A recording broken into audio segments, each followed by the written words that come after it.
Once again, of course, my name is Alberto. I'm the Director of Marketing and Engagement with Perseverance Theater, and I want to just take a moment to allow our guests to introduce themselves. So why don't we actually start down at that opposite end? No, switch it up on you. Okay. Alabamayaka Asst dako Unangax ako tanimilani dako kumaarak dako daniinam tanagin kuban nakakasa. Everyone, it's so great to be here. My name is Haliehana Stepetin. I'm Unangax, and I was born and raised in my village, Akitan in Unangax, and I currently live on denied lands in what is known as Anchorage now. I'm an assistant professor of Alaska Native Studies here at UAA. I'm also completing my PhD this year in Native American Studies with a designated emphasis in studies in performance and practice. It was actually at UAA a long time ago, under the mentorship of Dr. Maria Williams, that I started getting into more performance arts scenes and Indigenous performance arts scenes. So it's such an honor to be here and to visit with you folks. And the theme of Indigenous arts and Indigenous performing art is so inspiring. So Maria Chantal Williams, you had yourself, Nakatsati, Deshitan, Nakatsati, Atling Pong, Carcross Tagish First Nations, Ayahat, Dekwawiti Yeti, Ayahat, Anchit, Kachati. My name is Maria Williams. I'm Tlingit, clearly. And I'm a Raven moiety and of the Deshitan clan. I'm a child of the killer whale. We always acknowledge our father's people. My ancestral villages are in Atling, British Columbia, and Carcross. I'm inland Tlingit, but Anchorage is my hometown, so I'm very fortunate. And I teach here in Alaska Native Studies. A shout out to Native Student Services. See Paul and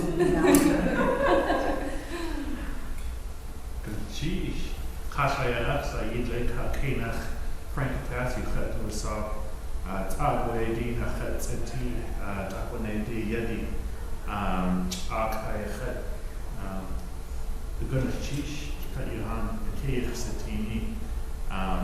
Thanks everyone. My name is Frank.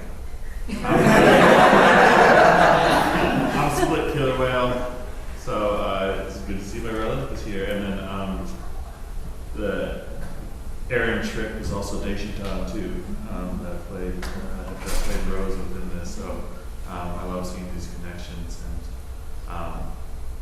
and I'm honored to share a stage with both of you. I think you really both such high esteem, and I feel small next to you here. I have some gifts. I'm going to give Rio a gift for all of the work that you've done. Oh my goodness! For everything, and I have a gift also for Frank. On behalf of the last meeting study. Hey. Open them up too. Okay. It's cash.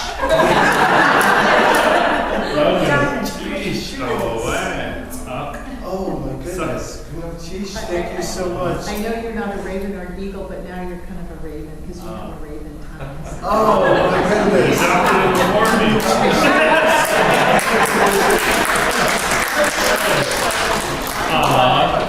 know you're eagles. So. Oh man!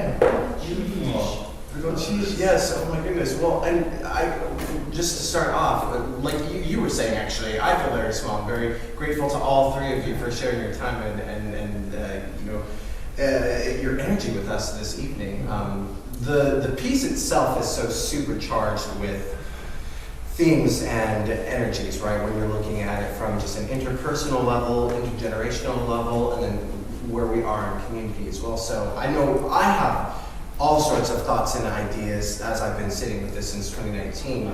But Dr. Williams, I would love to hear from you any initial themes that maybe struck you, or perhaps any questions you might have for Frank. Now's the chance to have on the stage. During when you guys were mingling with each other, as Haliehana and I were talking to Frank about the dialogue, right? It was just so natural, so organic, and there was a rhythm to it that you just felt like you were right there with the all of that. I mean, it was so organic. And so Frank was mentioning his work with the individuals, that he understands their rhythm and dialogue. But we had a workshop earlier that was really awesome as well. And Frank, you said you wrote this in 5 days. I was like, oh my gosh. So your other plays, is this normal for you that you can write in a very concentrated way that you can complete something in about 5 days, or did you just have this big vision and you laid it out on paper? I think, well, I had a 2-week residency at La Jolla Playhouse at UC San Diego, or San Diego State. I should probably know that, but it was only 2 weeks. What was that? UC San Diego. It is UC San Diego? Okay, I'm a great. San Diego State. Okay, geez. Yeah, so, and I wanted to take advantage of the time. And so for both of those weeks, it takes a day to get there from here, or from Juneau. And then it takes a day to get back. So I had 7 days. And so for each of those weeks, I wrote a play. So I had this one I wrote the first week, and then I kind of figured out how to write it quick. And so, but I mean, that doesn't put in, that's just like of the cosmetic time, I think, where it's, you spend so much time thinking about it. And so you have to visualize everything beforehand. It's like you carve a totem pole, let's just see where this goes. And you're like, oh, it's a muskox. You have to think about things. So like I visualize a lot of the things sometimes, usually. Actually, this play was even an exception from that, but a lot of times you kind of like think about some of these ideas and let them stew. And maybe they're not even like fully fleshed out, and then they just kind of come out. And this play actually just sort of came out. But the other play I sort of thought about for a long time, and I was like, okay, I got it. And you write it. And then I wrote another one called Once Upon a Tide that's probably will come out next year or something. And that one I think I wrote 2 days, maybe 3. Except for the ending. Do you not sleep? I think that was clear in the play. The whole thing is like, she starts off with a nightmare, sleep paralysis at the beginning, so it should be a feeling of uneasiness, and whether this is within a dream or if it's real. And that's why these talks about dreams of flying, and, lucid dreaming, and the idea of nightmares and sleep paralysis. So a lot. Maybe not enough. And during this production, it was like I'd wake up at 4 in the morning and write, and it just kept me up, and I had to get it finished, and so I did. Impressive. It's very, very beautiful. I very much enjoyed it. What I really love that you bring up about this notion of time was how, as we sort of went through the play, that we didn't really know like what time it was or what was going on. And what I really loved the most was how Rose never changed her outfit, but everyone else, except for the dad, too, did. So it sort of signaled that she's in this liminal space, like held in time, and time isn't linear in the ways that Western society wants time to be, and wants it to be played out. So I really loved that we were unsettled and placed in this sort of dreamscape, in this place that you must have brought about as you were in this space, just like as the story flowed through you, because it's so clear that you had a vision and you just let it write itself through you as like the conduit. That's how I'm seeing that. There were so many layers of, and I'm not Tlingit, but I could tell that there were so many layers of who you are as a Tlingit person, through your cosmology, through your stories, through your creation stories, that were able to tell themselves and layer in ways that weren't for everyone. They were for us and for you and for Tlingit people. Yeah, wow. And I love that. Yeah, no, and we talked about this during our workshop today, and like, how on a cosmetic level, on a surface level, you should be able to get a story. That's a good story. But there's spirituality and that's woven within this play that not many people will understand or want to understand.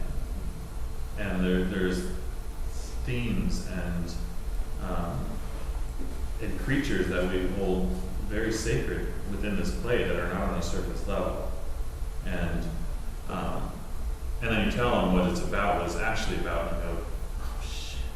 I gotta watch it again? I'm like, yeah.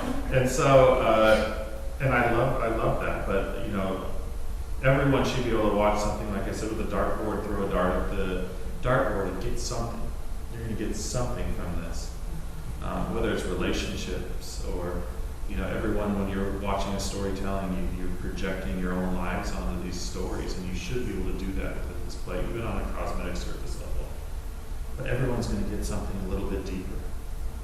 And,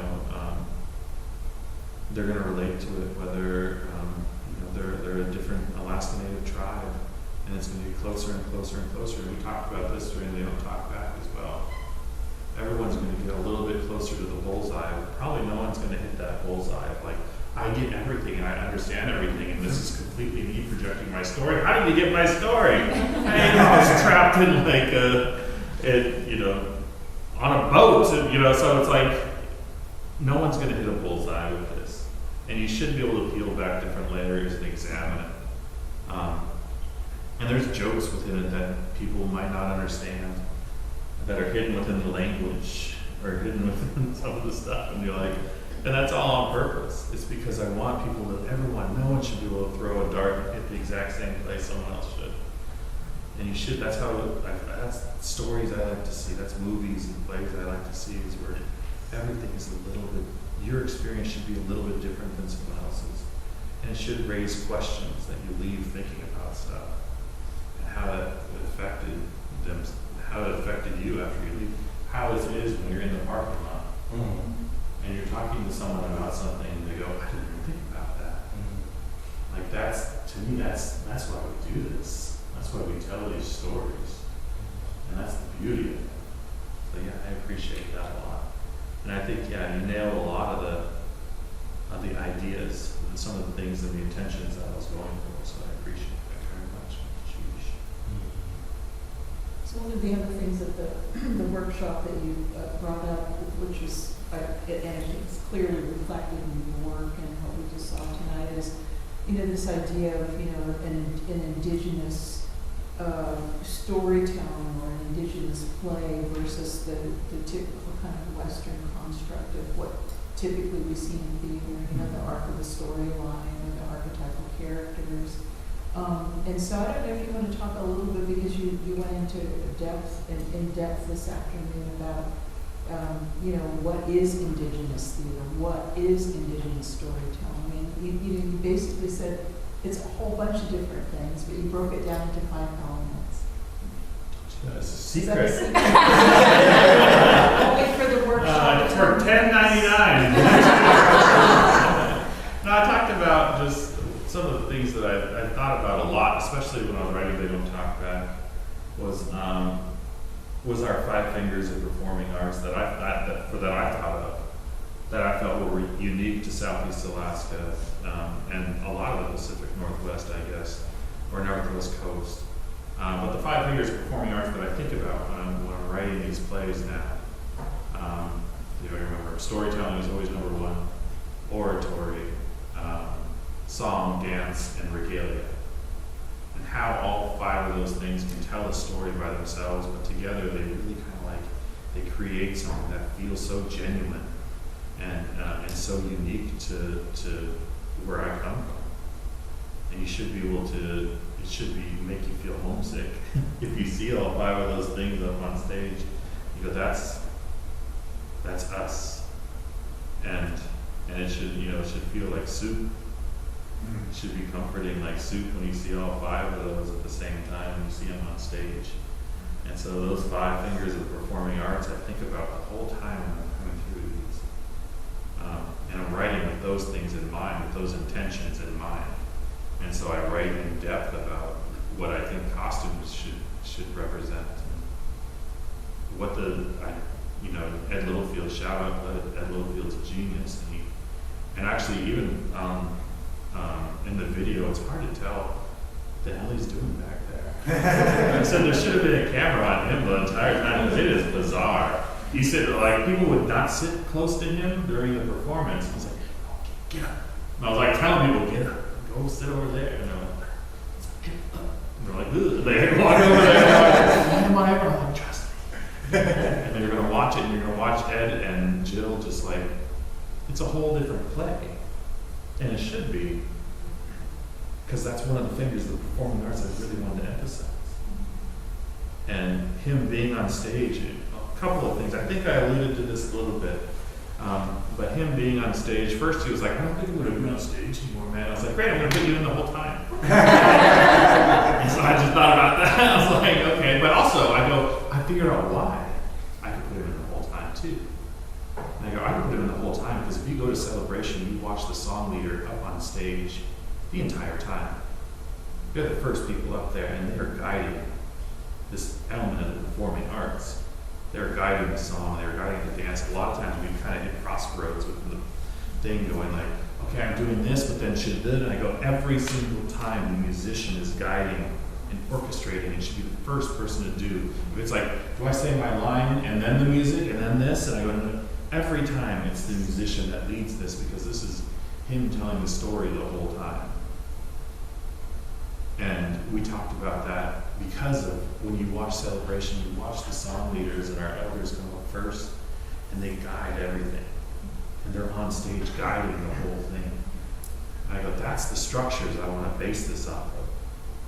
You're right, I didn't want to do Hero's Journey, the Frey Tag Curve. Those don't interest me. I get bored, I've seen it. I know they're the exact same story that finding, I love these movies, but Star Wars and Finding Nemo are the same story. They follow the same structure. And it drives me insane. Sometimes you watch TV and scene by scene is written with the exact same predictable story. And I go, that interests me a lot less than if I read a Raven story from Hashuka. And it doesn't quite make sense. And the structure isn't always there. But there's structural elements that I love within one of the fingers of our performing arts, and that's within our storytelling performing arts, always starts with love. And I love the infinity line. I love Raven hopping on the beach and then does these fantastical things that he's not the hero, he's not the antagonist or protagonist, he's more relatable, even though he's doing fantastical things and he's a magical element, magical creature doing these fantastical things. But he's hopping on the beach, does all these amazing things, finds a problem, sometimes comes with a solution, sometimes fails, and then goes about hopping on the beach, and then it leads into the next time Raven's hopping on the beach and does these, and it comes and it feels like a wave. And it doesn't feel like a wave in the sense of rising action, climbing, or climax, falling action, denouement. It's problem, solution, infinity. Problem, solution, infinity. Because it can go forever. And for me, that feels like so comforting. And that's the storytelling that I like. So in this play, it starts off with Jill Reserve, who plays the musician's assistant. This is also Raven, by the way. And we're literally making a Raven call for the very beginning of the play and the very end of the play, except for it's over. But, and I had to fill in for her, and I couldn't do that noise. And so, like, the whole week leading up to it, I was like, I had to fill in for a weekend, and I was like, and I was like, and people are like, are you okay? No, I'm not. And I was like, I was like, I can't laugh at the Raven. Shout out to Jill, she's brilliant. Couldn't fill in.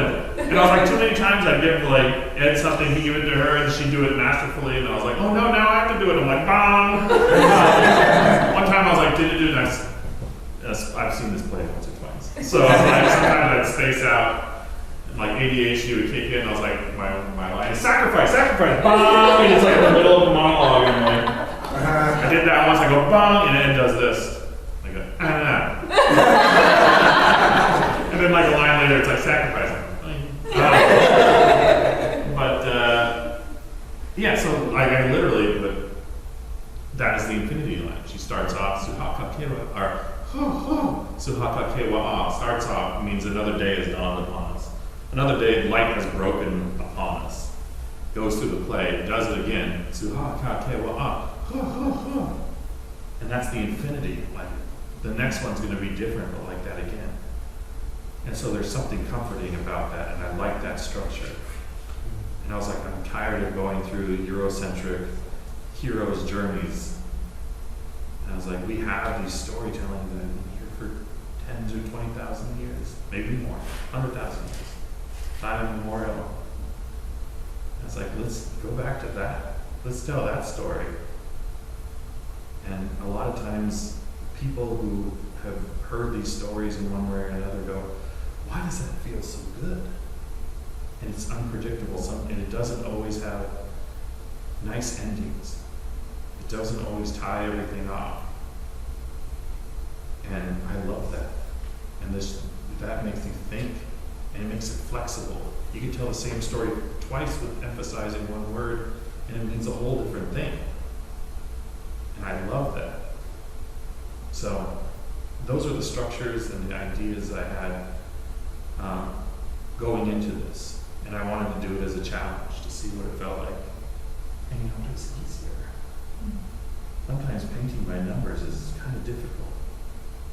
When the colors you want to use don't quite fit with the picture that it wants you to draw. So, does that answer the question? You took us on a story and didn't fit it. Okay. Yeah. What was the question? Thank you for this. I think this infinitely loop starts with you doing that thing sound though.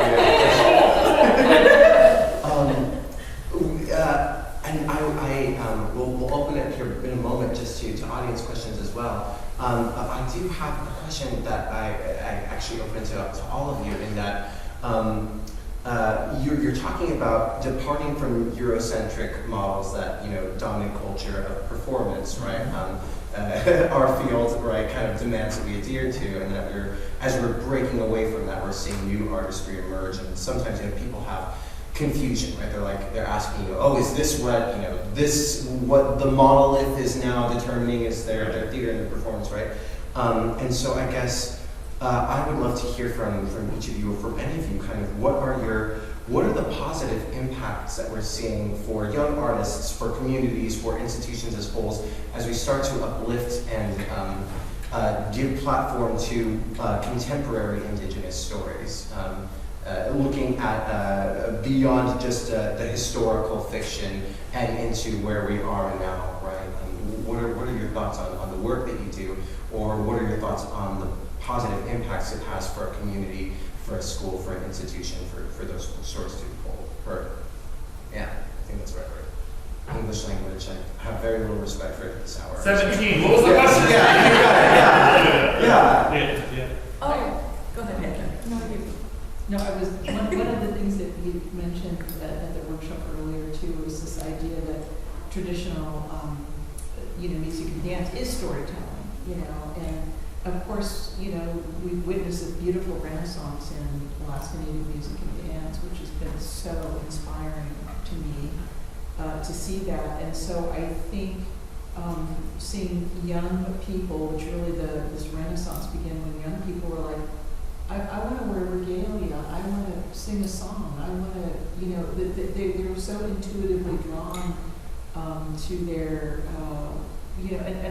how do you describe that? I don't know. I mean, I belong to a dance group, and I'm always so happy afterwards. And I'm really happy. I'm a happy person, but I don't know why I'm so happy after, my little dance practice. But I think there's something about our being able to speak our language, or sing our songs, or wear our regalia, or tell a story that matches our framework that somehow makes us feel whole.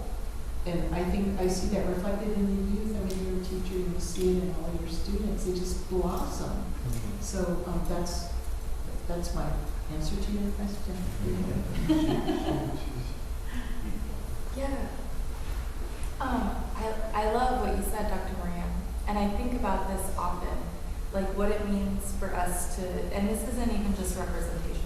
Like this is just asserting Indigenous sovereignty. Mm-hmm. Because being sovereign is not just tied to being tribal governments. It means that we can be who we are everywhere that we go. And I don't think that's something contemporary either. As an artist, I also I shy away from those words, traditional and contemporary, especially in my work, because we've always been doing the storytelling. The storytelling, it's on your hand, your thumb, right? That's something we've always done. we've been doing this sort of like plays and creating things like this for ourselves, for each other, for our guests, for our neighbors, forever. It's not something new, but it is new that you're doing it now. And it's starting, and we get to come to these things as Native people and see and connect and see ourselves in this work. Like, that is so important. And one thing that I really also love about that is that because it's coming from, it's written with, by, and for Tlingit people, for Indigenous people, for who you are in your relations, that these are desire-centered stories. These are stories that we want to tell about ourselves. They're not predetermined stories written about us by what other people think about what we are or who we are.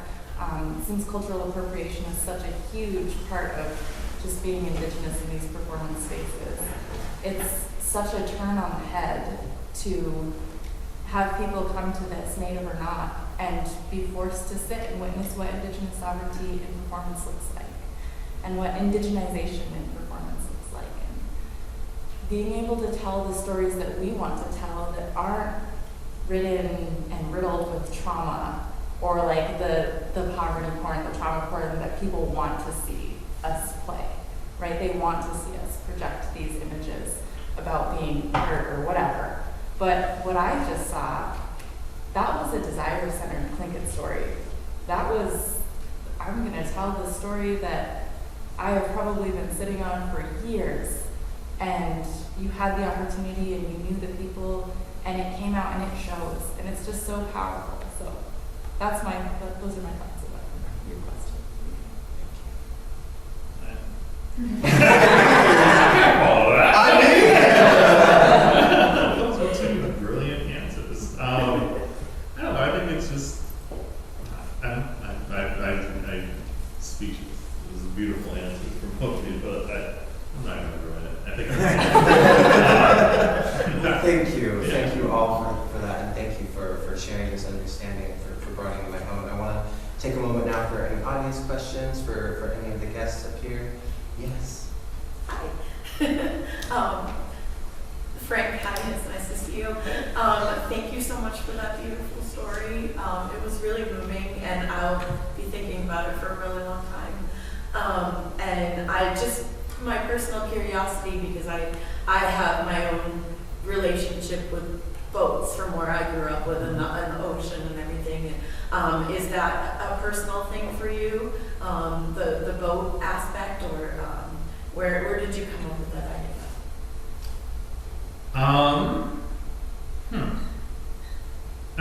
I grew up in boats. My dad was a commercial fisherman. My dad's name is John too, which is the character's name. And a lot of stuff was pulled directly from just observing it. The way he dressed, the way mannerisms I would direct into Jake and have him do. But obviously, growing up on a boat and living on boats and being around boats had a big inspiration. There's other things that sort of inspired this. Some questions I had to ask myself before we're starting writing, and some of those took place on the water. And I was trying to think of some traditional Tlingit spiritual ideas and stories, and how do I set those, tell the same stories but in a contemporary sense, in a contemporary setting. And this was the solution I had for it. And a lot of these came directly from being on boats and living on boats and working on boats growing up. I worked commercial fishing for a few years when my parents were like tired of me as a teenager. They'd send me over to my friends and I go fishing with them, and it feels like home. And talk about sleep. I haven't slept well. The only time I really sleep is on a boat, and that's with just telling the ferry story and thinking about it. Like those are that's where my heart is. I think I can't steer a boat though. I learned. I can't do it. We have a boat back home. I don't want to touch it. I'm like, oh my. trying to park it in the wind is not great. And I'm like, I quit. But when someone else is on the boat, I'm very happy. And I get tired. Thank you. Any other questions? I thought I saw a hand up over there. Maybe I'm mistaken on you. Yes. Not a question, but I do just want to say thank you so much for sharing this beautiful piece with us. I remember as we were talking and this was going on, I started to reflect back because I did see They Don't Talk About It at the time. And you've now successfully made me laugh and cry at the same time twice, so you're two for nothing. That's why I do it. That's why I do this game. And yeah, I'm just really appreciative of you sharing your beautiful work with us. No question, no one else? Nothing? All right, shut it down. I just had a quick question about the stories, like within the story that you have here. Recognize a lot of like at least one Raven story about the salmon. Yeah. Were there any that were from like your own like clan or family that you guys own, or are these all kind of just like the traditional kind of Ravens like kind of stories of creation? I made up that one. Oh, you go. Yeah. So that's not even okay. Yeah, no, it wasn't. Wow. Okay. Yeah, the salmon story I made up. And the whole thing is allegorical for the whole. It tells the whole play. Just like the dance at the beginning tells the whole play. And I love those. Those are storytelling. So, and it goes back to thinking about what storytelling is. And at the very beginning of the play, she dances and tells the story of the plane crashing, and then everyone trying to lift her up, and then she lifts herself up. So, but yeah, the salmon story is just something I was thinking about, and I don't know where it came from. Just knocking around my noggin, I guess. Well, dang, dude. Yeah. I couldn't tell. It seemed like it's been around for a while. Yeah, and I told our workshop this earlier today. When I do traditional stories in my play, when I did They Don't Talk Back, and we had the Raven story and They Don't Talk Back, and Colon has been doing that forever. Colon Studio, shout out. When we got to that page in the script in the very first reading, it said Raven story here. And anyone who's worked at theater, they were probably like, what is this? And I go, oh, well, we don't write things down like traditional stories, so I'm just going to tell him the story, and then he's going to tell everyone else. Well, that sounds really cool, but we have like lighting cues and things like that. Well, you'll just learn the lighting cues as he goes through the story, but it's probably going to change every time. I want him to change it every time. And they're like, that sounds really great, but one of the things, I was like, all right. And I wrote it out, and Colon the whole time like, you're going to do what? We actually respected that protocol for Inside Passage. Oh, yeah. Gab didn't write down the story that we told about. That's brilliant. Yeah, I love that. So it was like, same thing with this one, where this time I wrote it down, so Jake would have an idea of what it was. But I go, I want your ownership of all of these stories. I would like to, not just Jake, for all these characters. I go, I want this character to be yours. Find the ownership in this. Change the lines. I'm not that protective over these lines. I'd rather it feel authentic, where the dialogue feels authentic, and the story feels like your story, than my own ego, because this is not about the individual, this is about all of us. So I trusted him, and he added and took away from the story what he felt was necessary. Some nights maybe more than others, maybe on purpose, maybe not. But I gave him that sort of freedom, and he took advantage of that and did a beautiful job.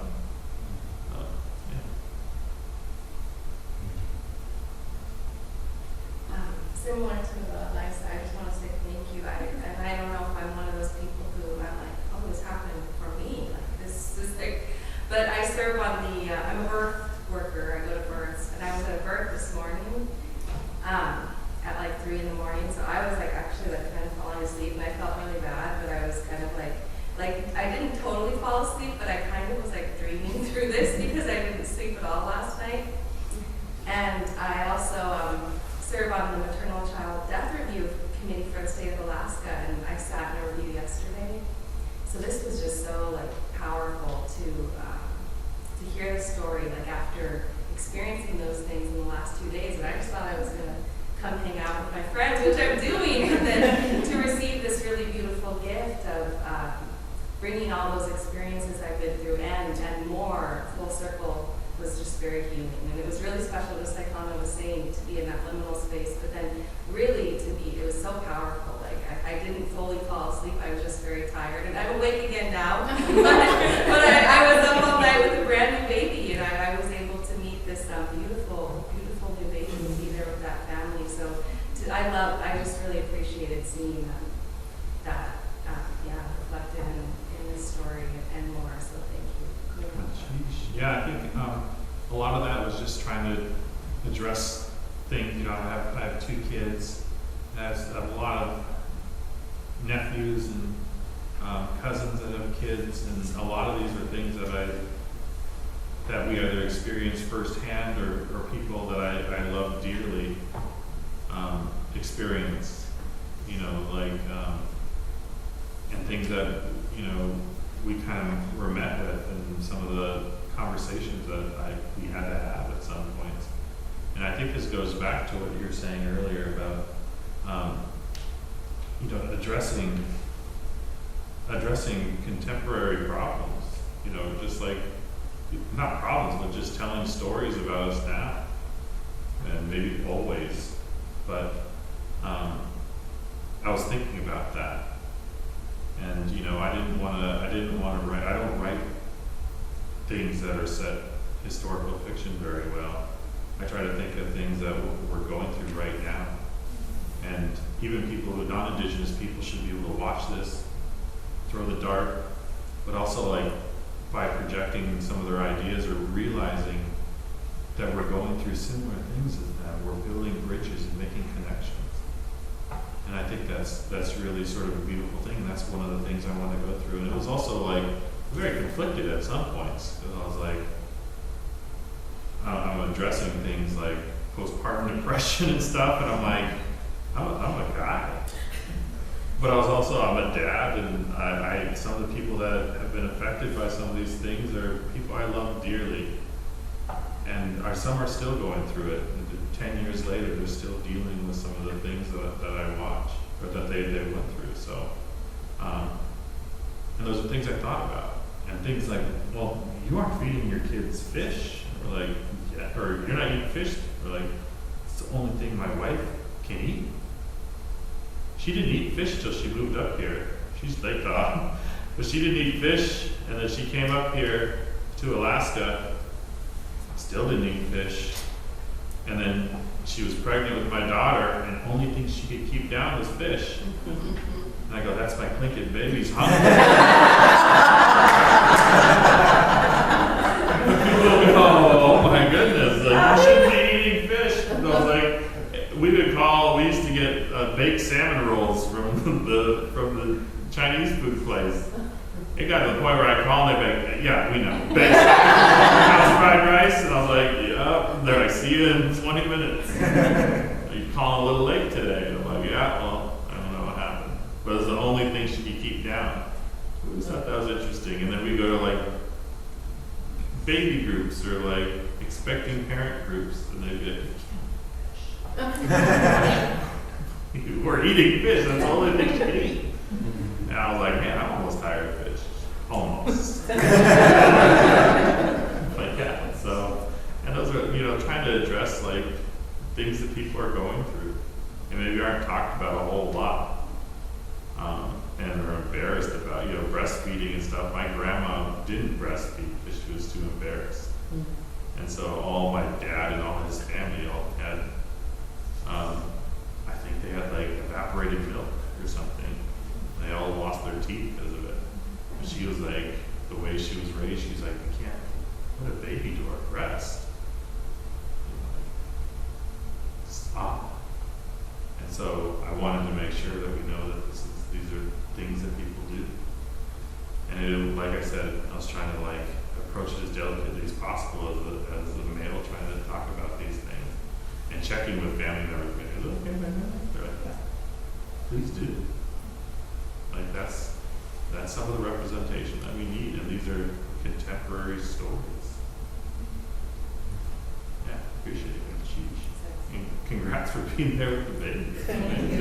Guess you could name it Frank. She's not named Frank. Hillary's over here.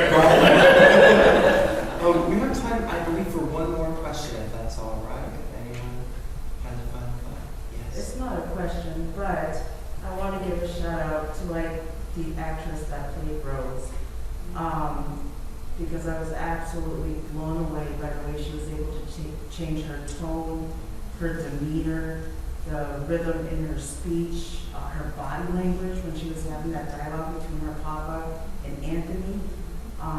It was just so instant and so seamless that it was amazing. So when you see her, when you talk to her, let her know it was just mind-blowing the way that she was able to portray that, and you could feel, you know, how torn she was between sacrificing her life for her child and wanting to be there with her child and her husband. It was just a really amazing point in the place. It was awesome. Great. I'll tell. But yeah, she did a brilliant job. She was, and I've worked with Erin now for 10 years. So I was just watching her grow as an actor and performer. It's always a treat. And this one, it was fun helping her get through a lot of these things and taking the time. And she takes direction so well and really feels the part. And memorizes so quick and takes notes. She's a phenomenal actor and performer. And a dear friend. So I'll probably bring it up. I don't want her head to get too big though, you know? I don't want to do my shows anymore. No, I'll let her know. She's got, I 100% agree with you in everything. And it was, sometimes I'd be directing and be like, oh, no notes. You get so like, they're captivating. It's like, their performances and the writing, oh my gosh, it's so cool. Performances of my lines, I'm like, ooh, that's better than ever. I'll let her know, she's great. How involved were you in the development of the musical aspect? I mean, obviously it was very much accentuated what was happening on the stage, and so did you participate in all of that, and what was that like? Yeah, I mean, Ed and I have also worked together. I guess we've worked together for 12 years. And I think this is our 5th or 6th time working together, doing music and plays together. And it was, you know, so a lot of the time, and from the beginning, from the very first reading in Los Angeles, he came down. I go, actually, even during the attack back, I was like, there's no, like, Ed will figure this out. That was in the script. That was in the script. In the script. So I was like, he'll figure this out. I'm not gonna figure this out. That's not my, like, I'm not that talented. But I was like, Ed will figure this out. And during this process, he'd be sitting on the other side of the room. And him and Jill would be over there, and I'd be watching the play, and I go, oh.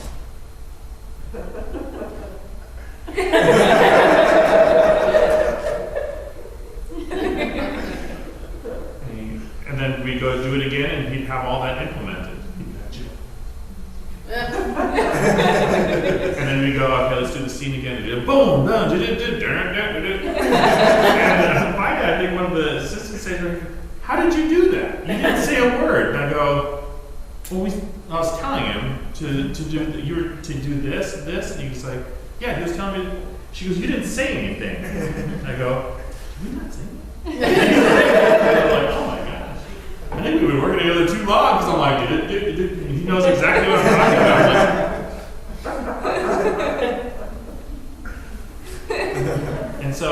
But we talked thematically about what was going on and what the soundscapes are and what instruments to use and how to approach each of the scenes. If I needed something, I was like, yeah, that's not working, dude. You go, it gets all grumpy.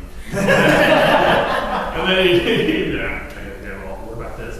That's a lot better, thank you. And so him and I would work like that. And then he had the freedom to do whatever he wanted. He's an artist, and a brilliant artist, and I trust his decisions. All of these performers, I trusted them as artists and to deliver what I had envisioned. Sometimes blindly. Jill had nothing. There was nothing for Jill at the beginning. She's like, what am I doing? I don't know, let's figure that out.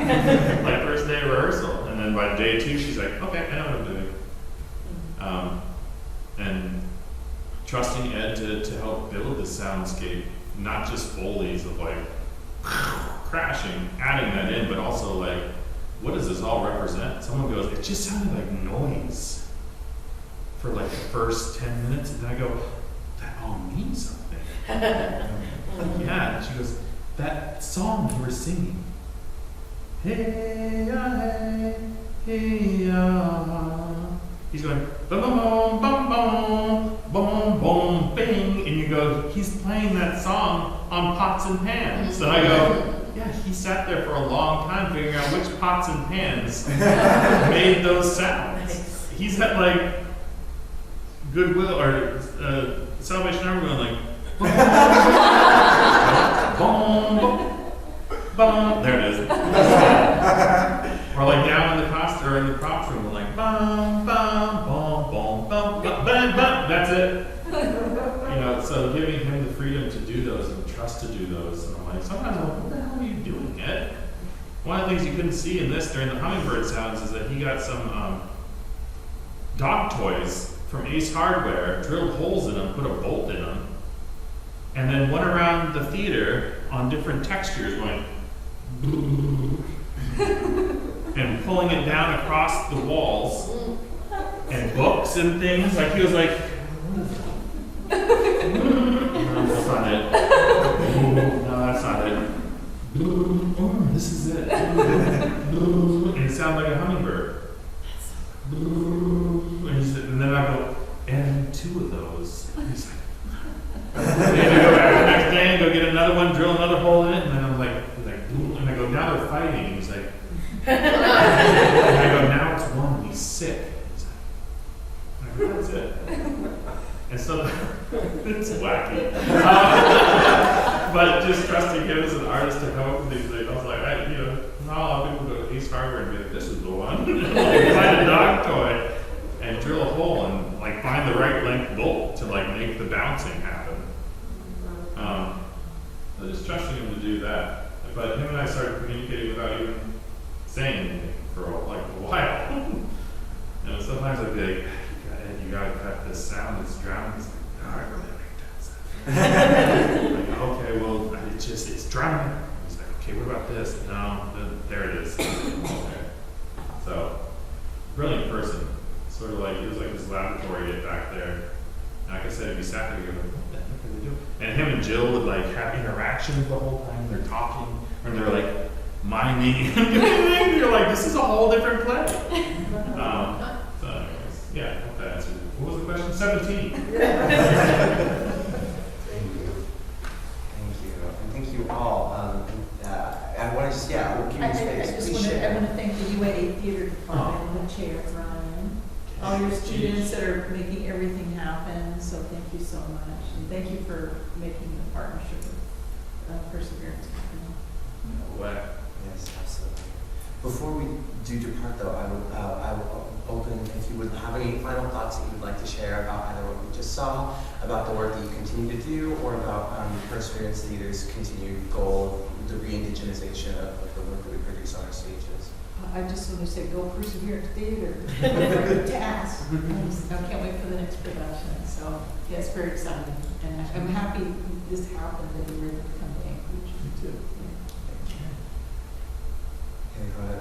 Welcome. Any thoughts as well? Oh no, I'm just so thrilled for what you're doing, and I'm really thankful for everything. I'm just also extremely excited to share all this stuff with my students. Because that's like one of my number one things is getting things made by Indigenous peoples for Indigenous peoples and having them sit with it. So that they can, then they're like, oh, this is Alaska mean that I see. Mm-hmm. That's a different experience. So, yeah, colossal thinking. Yeah, I think just tell people to watch this. I mean, that's like the thing. It was like, that's the whole thing. We live in a capitalistic world, my friends. And if enough people watch these things, it makes it impossible to ignore. And I mean, Perseverance provides this space, but other people are going to find out about it. And it did well in person. But you know, word of mouth and really like supporting things like that, using the platforms you can to share this, I think really, really help. I mean, they're making it as accessible as you could possibly do. They're putting it like in your hands at this point, where people, it shouldn't be ignored, and people can watch it. You can watch it on demand right now. And Perseverance provides these spaces, like you said. I mean, for a little bit, we get our land back. These stories have been here for thousands and thousands of years. And it's sad that it's hard for us to tell our own stories like this in our own land. Perseverance provides things like that. And the best way you can help keep these stories coming out is by financially supporting it. By telling people to watch this thing and then talking with them about it. This will be on demand for another couple of weeks, I think. Till 20th. Yeah. So that's the best thing you could do, I think. And then it makes it so someone else can come up and write this, like the next, you can do the next story and support it like it should be supported. So, yeah, do that. Thank you so much.